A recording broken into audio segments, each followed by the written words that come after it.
So, good morning everybody. Madunggan na ako ninyo. Yes, Ma'am Adonggan ra Yes, ka na mo, ma'am. ma'am. Morning, ma'am. Madunggan ra ka, ma'am. Morning, ma'am. Yeah, thank you. So, let's start. So, I will let you see a picture first. Kani.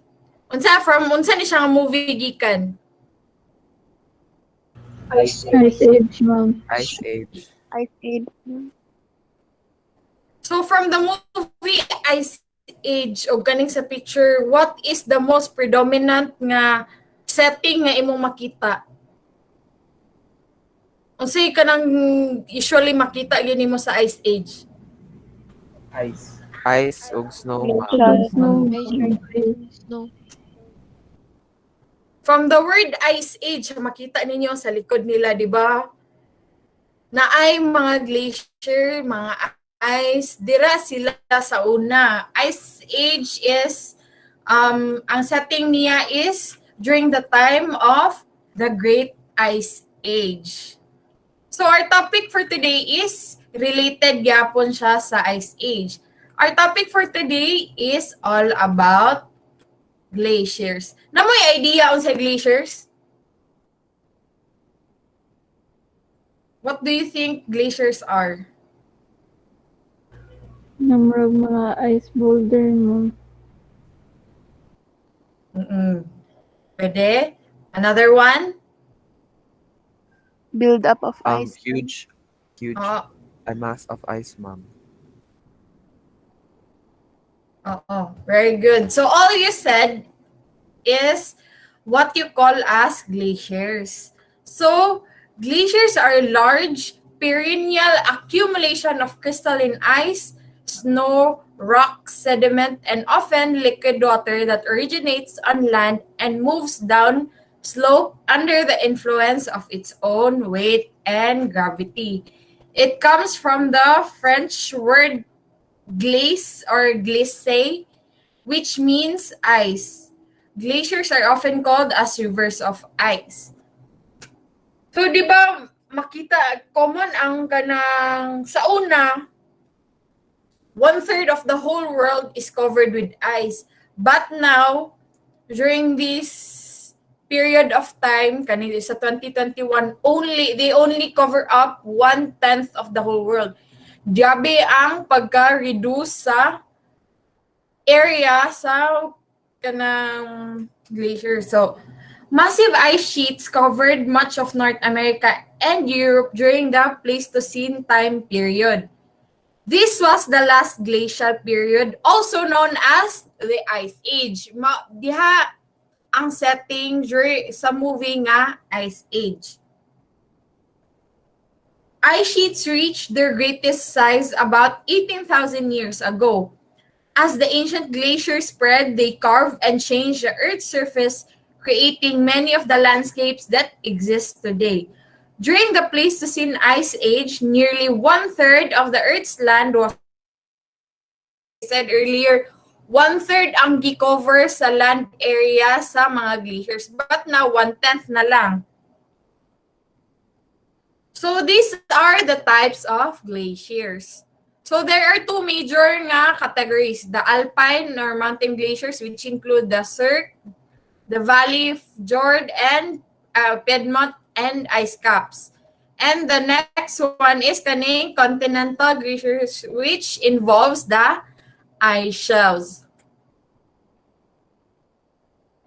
So, kwan lang, basing lang sa picture, kaning sa ibabaw, kaning sa alpine glaciers, what do you think are the difference between the three types of glaciers nga present here? Sa inyo lang makita.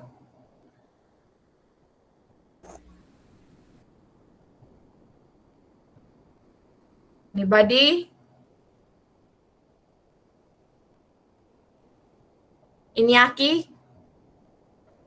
Koan, ma'am. Ang Piedmont, ma'am, kay mura siyag avalanche nga formation. So, mura siyag waterfall or landslide na inana. Tapos, ang Cirque nga glacier, ma'am, kay mura siyag chunk na naa sa kilid sa mountains. Tapos, ang valley, ma'am, kay murag nagpahagbong siya ma'am pero wala pa siya na completely hagbong pareha sa Piedmont. Very good. Mauna akong gipangita nga answer. So that is the most common differences between the Piedmont Cirque and the Valley Glacier. But later on, explain ako furthermore kung napod sila yung differences sa formation. Then sa ubos kaning continental ice sheet. Continental ice sheet is a very large formation of glacier. There are only two continental ice sheet, the Antarctic and the Greenland ice sheet. Kay, as I've said earlier, 1/10 na lang ang land area nga gina-cover sa glacier. That is supposed to be 1/3 unta. Daghan pa unta nag-continental ice sheet, pero due to a lot of factors, 1/10 na lang ang nabilin, and kanina lang Antarctic of Greenland ice sheet ang nabilin sa continental ice sheet. So here, the first type is the alpine glaciers. These are glaciers in mountains that flow down valleys that is called an alpine glaciers. As Iñaki said earlier, mura siya kana bitang river nga murag natagak. That is what alpine glaciers mean. Those glaciers that you can see in the mountain ranges are called alpine glaciers. There are different ways on how alpine glaciers are formed. If a glacier is formed on a steep-walled basin of a mountain, so mauni siya ang result. Kani ang Cirque Glacier. Cirque Glacier is a small type of glacier that are confined in a valley, forms in a cirque or semicircular basin at head of valley formed by plucking of bedrock by glacier moving downhill. As you can see, di ba, mo siya na-eyeball nga ni salo diha sa glacier. That is why it's called Cirque Glacier, kay semicircular siya. That is, diha magtipok ang glacier, diha sila mag-accumulate, and that's the only time we can call it as a Cirque Glacier. So the next type is the valley. So valley glaciers are confined to a valley, usually formed streams. So if this valley glacier extends down to the sea level, it may carve a narrow valley into the coastline. The narrow valleys they carve and later become filled with seawater after the ice has melted are called fjords. Ang fjords is ang next topic nato, pero explain pa nako sa ang valley glacier. So valley glacier is, 'di ba, ang valley is so maporma siya sa duha ka murag in between two mountains or formations, then dira siya magporma sa tunga. As you can see sa first photo, these valley glaciers can form streams. So, mao ni akong giingon gatong from valley glacier, they can form into fjord glaciers. If a valley glacier extends down to the sea level, it may carve a narrow valley into the coastline. The narrow valleys they carve and later become filled with seawater after the ice has melted are called fjords. Mao ni siya. Makita ninyo ang kaning sa second photo. Diba sa upper part is kaning naay valley glacier. Ang kaning naa sa ubos nga inyong makita nga mura siya clump of ice are called fjord glaciers. Kay from valley glacier ni extend siya padulong sa sea level. Dili na siya katong paubos nga valley glacier. So the next one is the Piedmont Glacier. These are two glaciers meet and merge at the base of a mountain. Or if they haven't extended sea level and those valleys keep on moving, they meet and merge at the base of a mountain and we call it as Piedmont Glacier. However, if this Piedmont Glacier flows to the sea, we call it kaning Tidewater Glacier. So balik ta sa kaning Piedmont. If two glaciers meet and merge at the base of a mountain, as you can see sa first photo, na ay direction 1 and direction 2. Kani direction 1 and direction 2. Nag-merge na siya sa tunga sa isa ka mountain. So that is what you call as Piedmont Glacier. And once this Piedmont Glacier flows down to the sea, it is what you call as tidewater glacier. Ano siya, If Piedmont Glacier flows to the sea, it is called tidewater glaciers.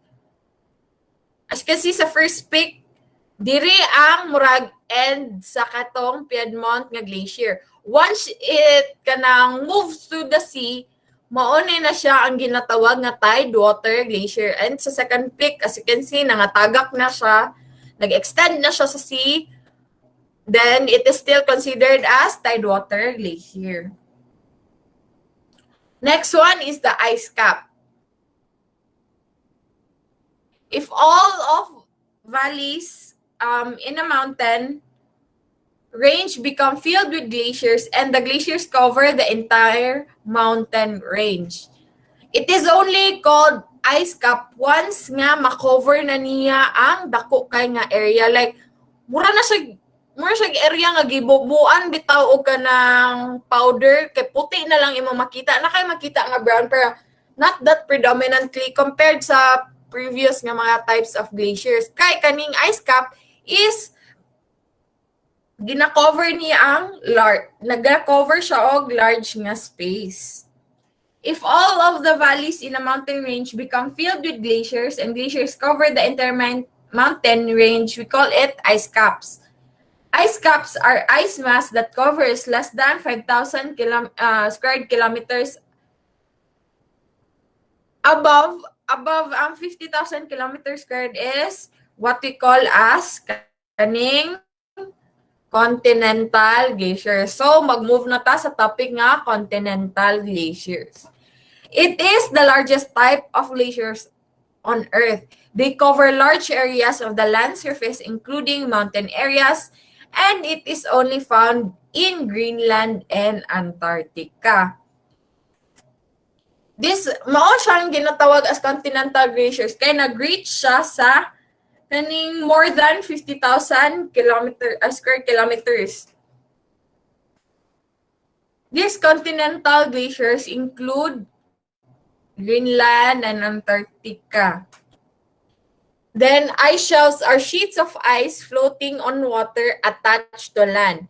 They usually occupy coastal embayments and may extend hundreds of kilometers from land and reach a thickness of 1,000 meters. So, ice from enormous ice sheets slowly oozes into the sea through glaciers and ice streams. If the ocean is cold enough, that newly arrived ice does not melt right away. Instead, it may float on the surface and grow larger as glacial ice behind it continues to flow into the sea. Along protected coastlines, the resulting ice shelves can survive for thousands of years, bolstered by the rock of peninsulas and islands. Ice shelves grow when they gain ice from land and occasionally shrink when icebergs calve off their edges. This give and take helps them maintain a dynamic stability. So ice shelves may form due to kanabitawong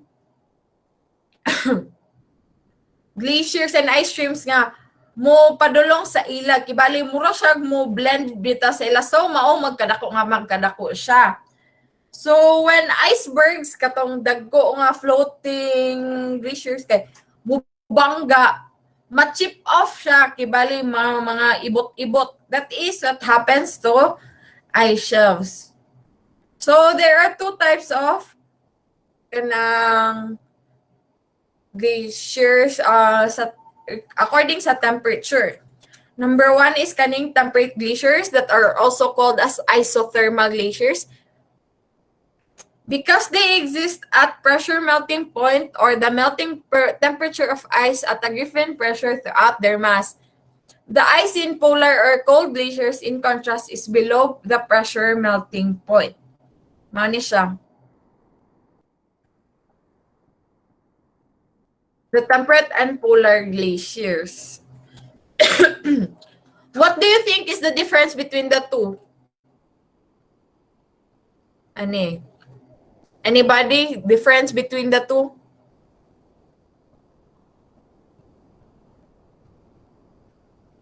Ayo, napay tao? Oh, si Inyaki. Ang kanang first na picture, ma'am, kay barren o cold siya lang tawon. Tapos walay foliage or life, ma'am, makit-an. While ang kanang second pic, ma'am, kini murag Mm-mm. plants or something like that. Tapos mas naa siya signs of life, ma'am, kay tud na ay foliage. Very good. As you can see, sa first pic is wala jud kay makita na plants, animals, algae, or something, or foliage, because kwan siya kanang gamay ra, it is below pressure melting point. So kibali dili ra kay na nakagrabe ang pressure to melt down the glacier. Unlike sa second pic where you can see nga, di ba na ay algae. Algae can support life like birds. Birds can eat algae. And this type of glaciers, temperate glaciers, are due to the they exist at a great pressure. Kibali due to the great pressure, ma-melt ang ice nga present there, and pwede siya maka-support of life. Mani siya. So kibali na ay init nga ma-feel nimo if you go there. Mani siya. So glacial formation. Glaciers begin forming in places where more snow piles up each year then melts. Soon after falling, the snow begins to compress or become denser and tightly packed, and it slowly changes from light, fluffy crystals to hard, round ice pellets. New snow falls and buries this granular snow. So, glaciers are not formed overnight. Impossible yun na siya may tabo nga overnight. It takes thousands to millions of years to form, but on our climate right now, what do you think will happen? What do you think will happen if we further neglect kaning our environment? What do you think will happen to glaciers? Mumelt, ma'am.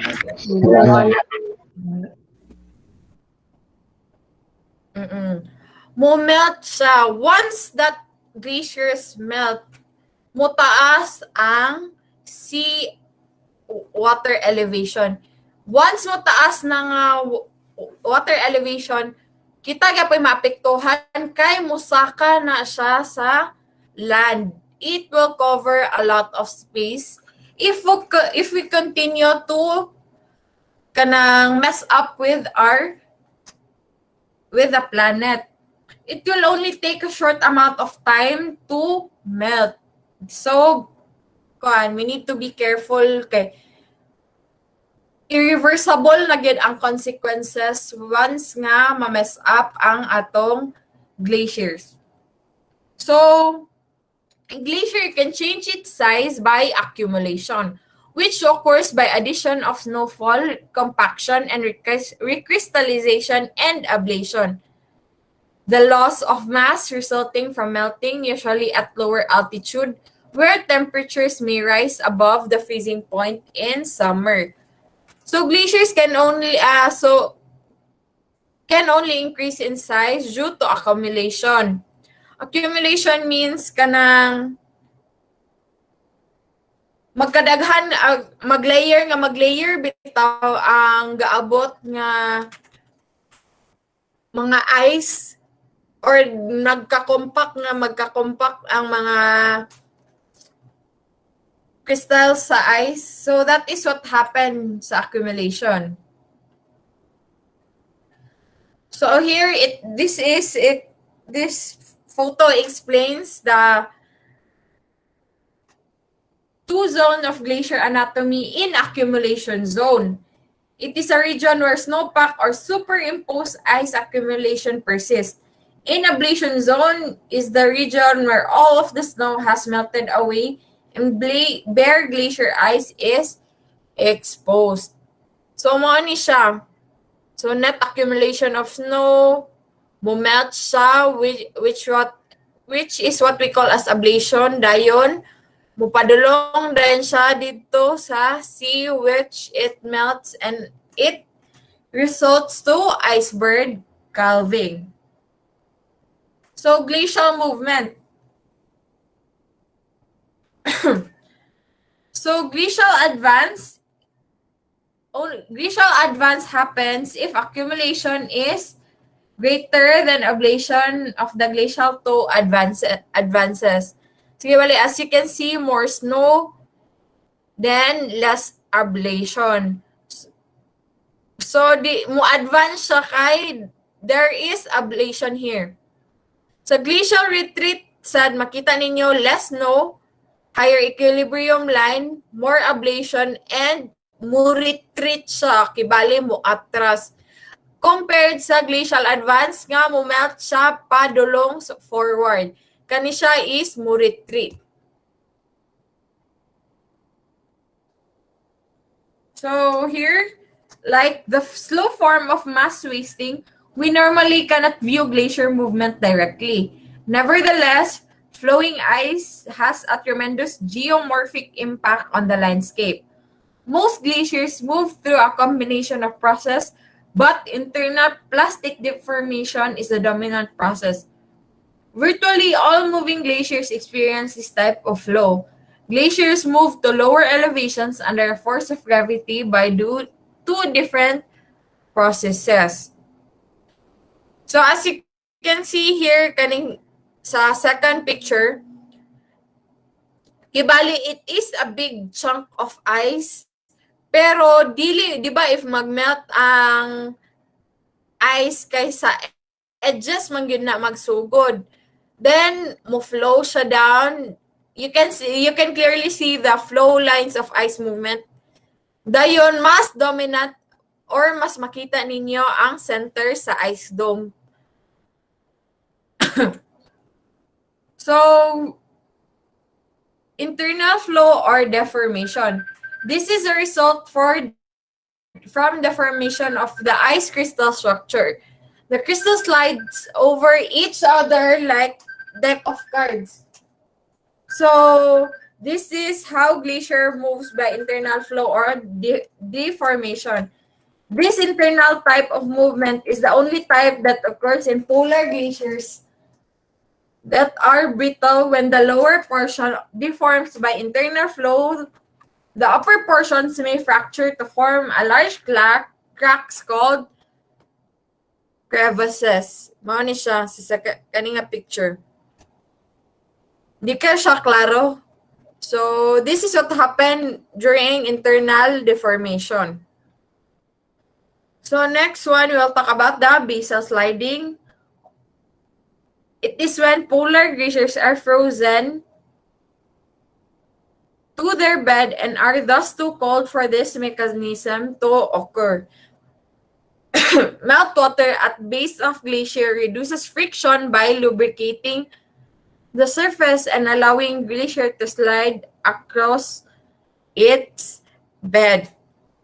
Glaciers can slide because ice melts under pressure, resulting in a firm film of water at the ice bed interface. This can facilitate decoupling and enhance the fast ice flow.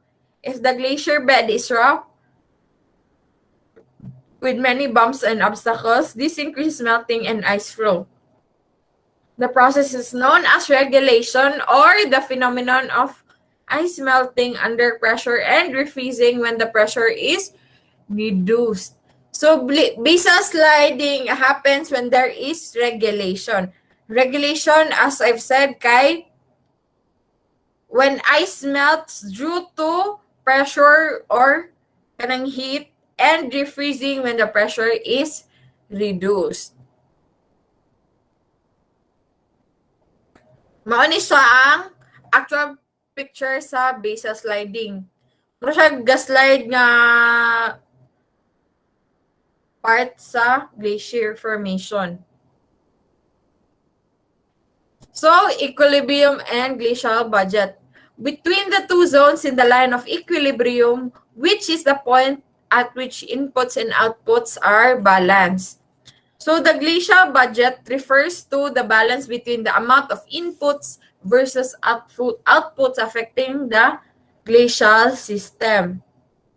During winter or colder climatic periods, the equilibrium line falls further down the glacier and occurs higher up in summer or warmer periods. So, if ablation outpaces accumulation, mass balance is negative and the glacier shrinks. If the two processes results in no net gain or loss of snow and ice, the mass balance is zero and the glacier is in equilibrium. It is a balanced state with no net gain or loss. A glacial budget is the total amount of accumulation and ablation for glacier. If ablation exceeds accumulation, then glacier will melt. If accumulation exceeds ablation, the glacier will extend. Mani siya inyo makita dire includes the fresh snow, the firn snow, and the glacial ice. If there is equilibrium, meaning walay gain or walay loss. So glaciation, glaciation. It is the process of glacier growth and establishment, and glaciers shape the land through processes of erosion, weathering, transportation, and deposition, creating distinct landforms. As you can see there, nga mura siya, glaciers can form different types of views for us to see. Para sa ani, di ba? Mura siya o flat nga dalan if naakasalayo, if di kay kaklaro. Pero when you see in between those glaciers, na lisod siya agian kay there are lots of crevices. Nagan siya kibali buslot. Glaciers can form a place ano to siya? So this is glacial erosion. So glacial erosion includes the glacial striations, the long and parallel scratches, and grooves that are produced at bottom of temperate glaciers by rocks embedded in the ice scraping against the rock underlying the glacier, linear scratches, grooves, and gouges. So, as you can see, di ba, naa siya murag parallel nga scratches. Parallel scratches kay ang tungod na siya sa direction of movement sa ice. Ice does not only include plain ice. Naa na siya bato, naa siya mga debris inside it that is trapped. So when pag maigo gani niya ang kaning naa sa bottom sa temperate glaciers, mauna siya nga na ay murag scratches nga straight. So glacial striations or striae are scratches or gouges cut into bedrock by glacial abrasion or or we can also call it as ice abrasion. Diba from our topic weathering, we all know nga ice abrasion has a lot of debris inside it So that is why nga maka-weather siya or maka-erode siya. Next one is the glacial polish, or it is the rock that has a smooth surface produced as a result of refined grain material embedded in the glacier, acting like a sandpaper on the underlying surface. So, di ba, imagine na, sandpaper, ikaskas nimo sa ice. Di ba, smooth ang iyang pagka-erode.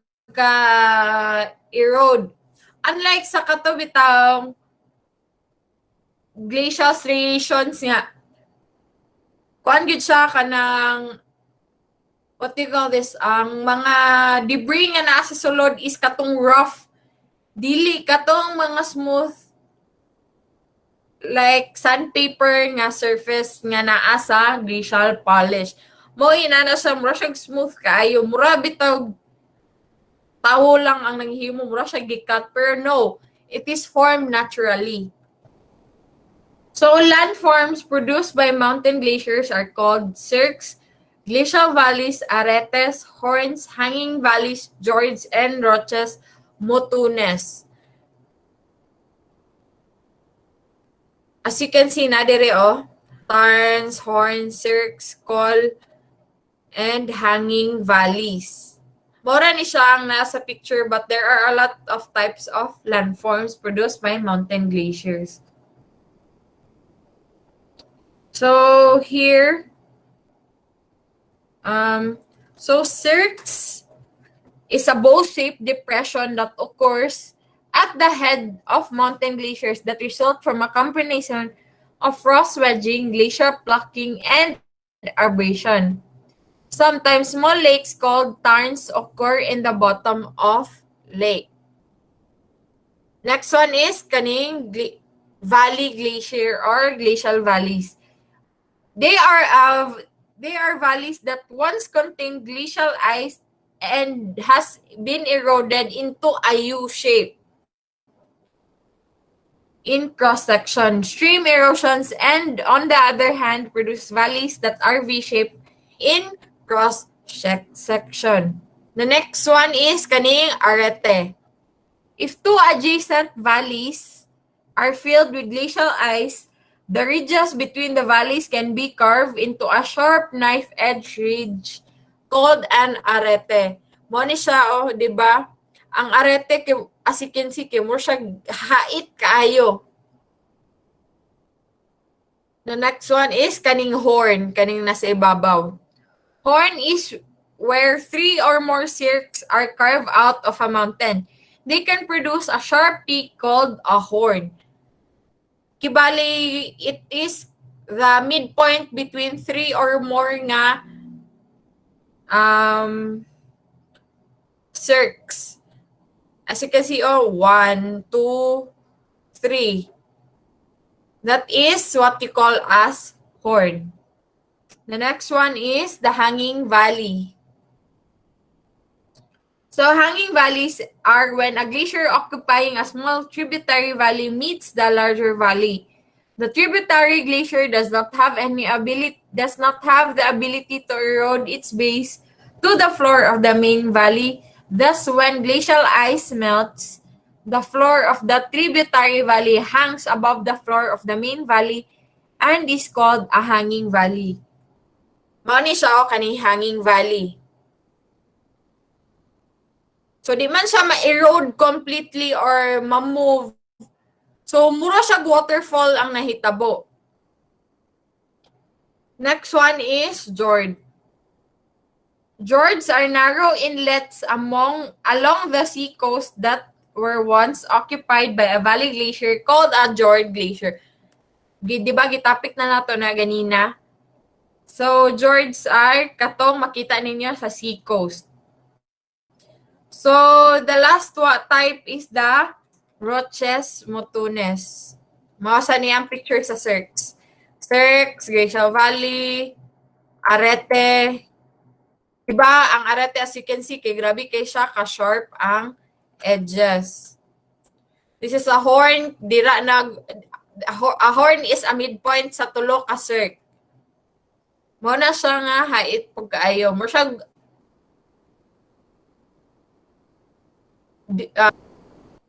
so here is an example of a hanging valley. Diba? As you can see, wala siya na completely erode mo. Mura siya naay murag, what they call this, naa siya na siya formation sa tunga.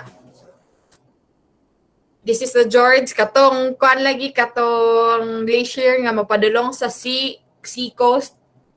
Then the roches mutunes or the symmetric bedrock hills or knobs that are smoothly rounded on the up ice side by abrasion with blocking evident on abrupt down ice side. So here is the roches mutunes. So landforms produced by ice caps and ice sheets. So there is an abrasional features. It is the same scale abrasional features such as striations and glacial polish that can occur beneath ice caps and ice sheets, particularly in a temperate environment. Then the streamline forms or the land surface beneath a moving continental ice sheet that can be molded into smooth, elongated forms called drumlins. So glacial transportation. Glaciers move very slowly. As they move, they transport material from one place to another. As freeze-thaw weathering occurs along the edge of glacier, pieces of a rock which breaks off larger rocks and fall into glaciers and are transported. So, when there is a freeze-thaw action, it can affect the landscape because of the water content. If there is much water content, so mo erode mo weather din na siya. So that is what happens during glacial transportation. So these are the types of glacial deposits: the ice laid deposits, the tills, the erratics, the moraines, the ground moraines, end moraines and terminal moraines, lateral, medial moraines, glacial marine drift, drumlins, stratified drift, outwash plains, outwash terraces, kettle lakes, kames and kame terraces, and eskers. Di na ako siya i-explain og ayo kay daghan kay siya nga then di na nato mapasa time. So maora ni siya ang different types of glacial deposits as you can see. Nara, mao na siya. So glacial ages. So glacial ages are the long-term variations in climate. When we say long-term variations, it means tens and millions of years on a single continent are likely caused by drifting continents. If a single continent drifts towards the equator, the climate will become warmer. If the continent drifts towards the pole, glaciations can occur on that continent. Para sa Pilipinas, di ba? We are located near the equator. So, dili ta maka-experience og glaciation kay duol ta sa equator compared to sa naa sa Antarctica. Duol sila sa poles, which the poles has a lot of glaciations.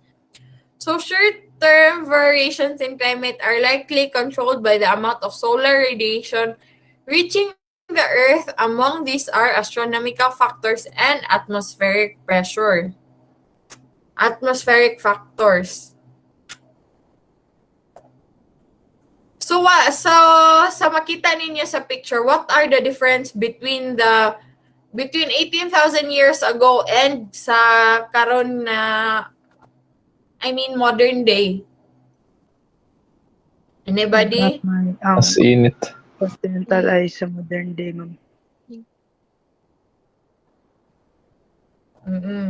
Di ba, as you can see sa una nga, dako pa ang space for the continental ice.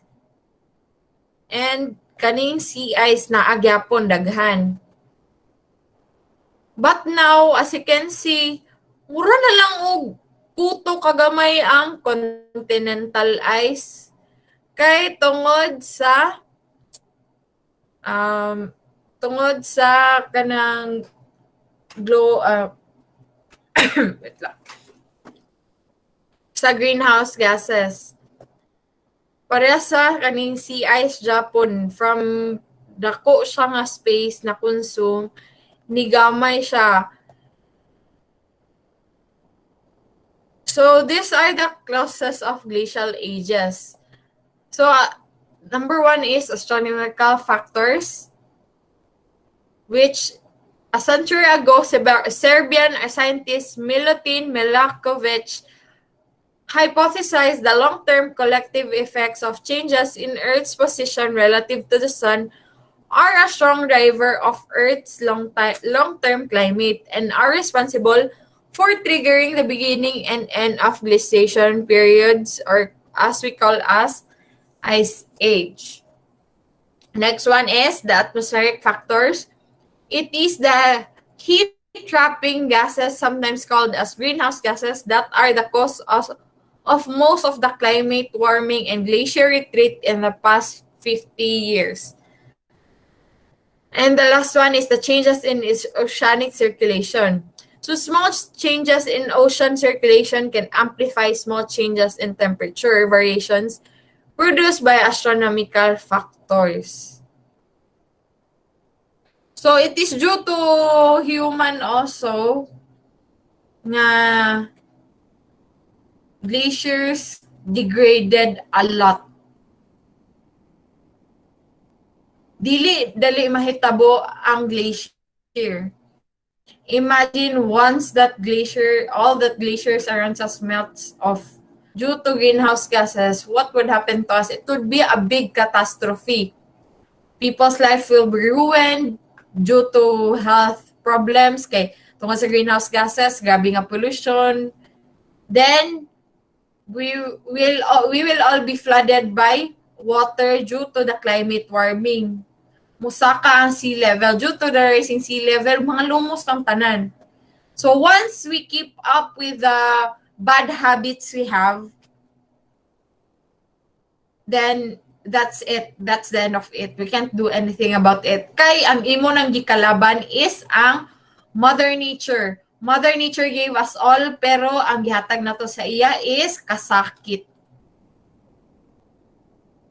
Grabe ra ba kay na mo manimalos ang si Mother Nature. So mo na siya. It can cause a lot of devastation to us. So there are also other factors. One is the energy output from the sun may fluctuate, and the large explosive volcanic eruptions can add significant quantities of dust to the atmosphere, reflecting solar radiation and resulting in global cooling. So, how does glaciers affect life on Earth? So, glaciers melting water provides many regions with fresh drinking water. Yes, glaciers provide kanang mainom nato nga tubig, or what we call as fresh water. They create homes and habitats for many organisms in our animal kingdom. The meltwater, aka rundown of glacier water, provides energy resources to certain countries. They also provide water to desert regions. They also are natural resources, and people all over the world use the melted water that glaciers produce. So people living in arid climates near mountains often rely on glacial melt for their waters for part of the year. And farmers also have irrigated their crops for hundreds of years by channeling melted water from glaciers to their fields. So mauna na atong end sa discussion. But before we end good sa whole discussion, what are your opinions to the effect of global warming to glaciers? Unsa inyong opinion? Or unsa inyong mga kalagot regarding sa global warming? May inana.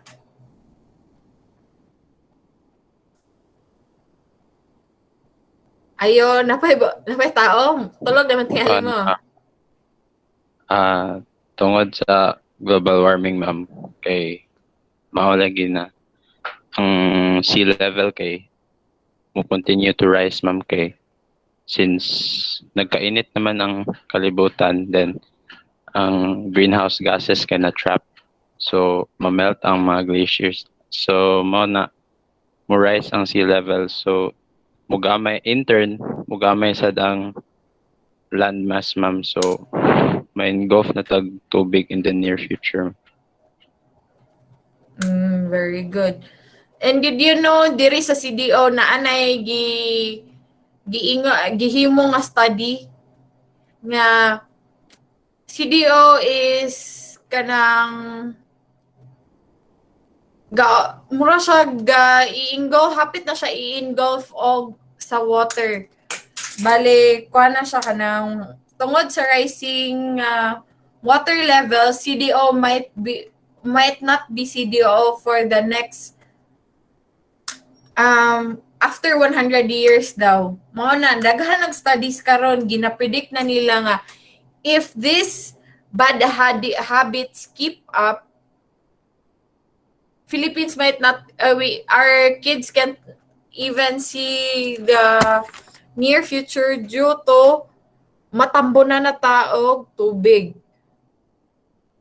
Daghan og projects to stop global warming, but people does not care.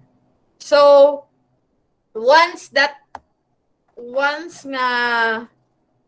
that happens, ulahin na kayo ang tanan. So sa inyong balay, in your own gamay nga way, please do try to save energy, to reduce production of greenhouse gases. Ana ba ka na? Let us be mindful of our earth. Kay ang earth, grabe ra ba na mo balos? Wala ta kabalo, kalit na lang wala na, patay na tantanan. Kibaligi ko na ta, na ay tsunami mahitabo, na ay earthquake, wala ta kabalo sa mahitabo, wala ta kabalo kung unsa nga type of calamity ihatag ni Mother Earth. So in our own ways, let us keep our earth healthy, even though gamay ra atong contribution. So mo to siya, guys. If naamoy question, clarifications, pangutana na mo.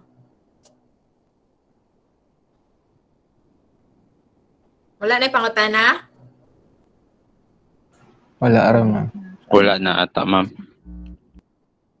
Oh, sige. So that's the end of our discussion. Goodbye, class. Goodbye, Goodbye. ma'am. Bye, ma'am. Thank you, ma'am. Goodbye, ma'am. Goodbye, ma'am. Goodbye, ma'am.